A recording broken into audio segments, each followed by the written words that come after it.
اور نماز کی روح کو پہچانو. آپ یہاں مارکیٹوں میں کام کرتے ہیں، دکانوں پر اذان ہوتی ہے اور آپ گھڑی دیکھتے رہتے ہیں، ابھی جماعت میں 2 منٹ باقی ہیں، 1 منٹ باقی، اقامت سن کے بھاگتے ہیں، پھر پوچھتے ہیں کہ نماز کی روح حاصل نہیں ہوتی. وسوسے آتے ہیں، خیالات آتے ہیں. خیالات کیوں نہ آئیں، وسوسے کیوں نہ آئیں؟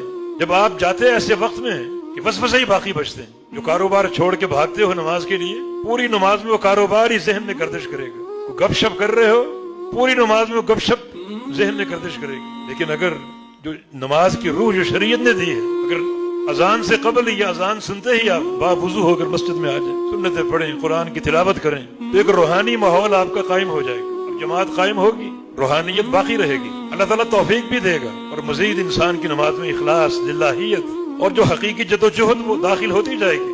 آخر یہ نماز سرمایہ حیات بن جائے گی. اور اگر کیفیت وہی ہو جو ہم نے عرض کی، گھڑی دیکھتے دیکھتے اب اقامت ہوئی تو بھاگ رہے ہو، تو پوری نماز میں خیال اسی دکان کی طرف ہوگا کہ دکان میں گاہک بیٹھے ہوئے ہیں، فلاں حساب فلاں حساب. وسوسے آئیں گے، خیالات آئیں گے، اور یہ نماز روح سے خالی. واستعینوا بالصبر والصلاۃ.